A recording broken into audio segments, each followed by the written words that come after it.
everyone. In this video we are going to learn how to create a unit test using Google Forms and adding a heading.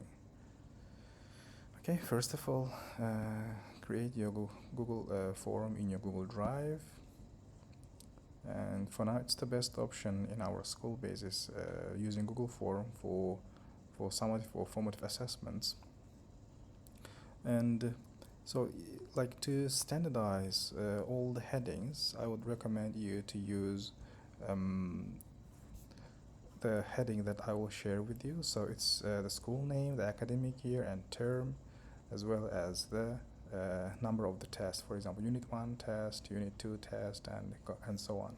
So I will share this Microsoft Word with you, so you can download in your computer and take a screenshot. So as here,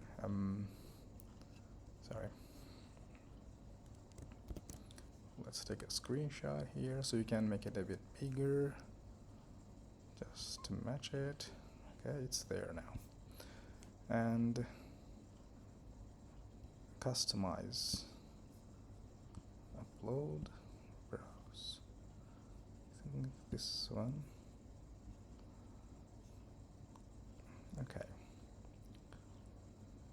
Yeah, it's here. So this is going to be our heading, and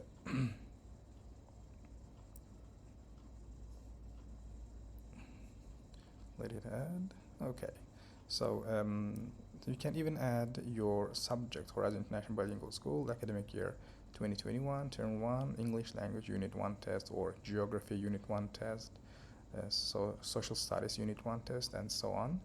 You can change the colors if you need upon your choice, which is color you want. The thing that I would recommend is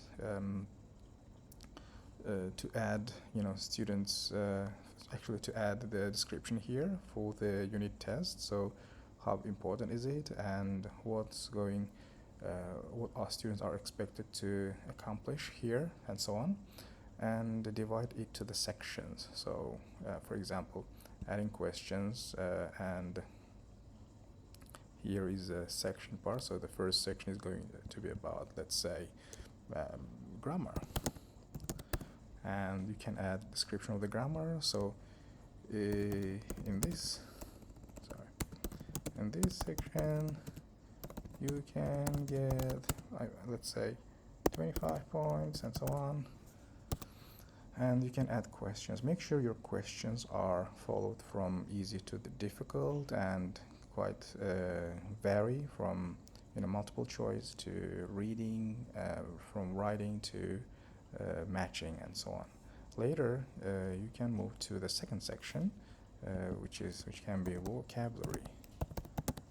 vocabulary, and adding the description of the section, and adding the questions. So it may vary from one subject to another as well. So for instance, for science you can give some theoretical questions, as well as experimental questions from your experiments that you are conducting during your classes, and so on. Make sure all of your questions are required.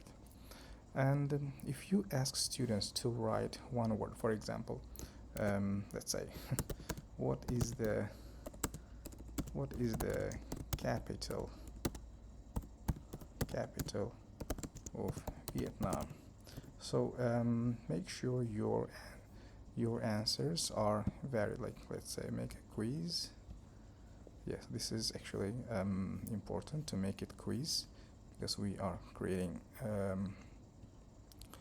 questions, and limit to one response, no editing after submission, and save. Yeah. So what is the capital of Vietnam? You can give short answer. For example, if you have this kind of question, that's a required one. Yeah. Is it a quiz? Yes, but it's strange why it doesn't show me the answers. Let's copy.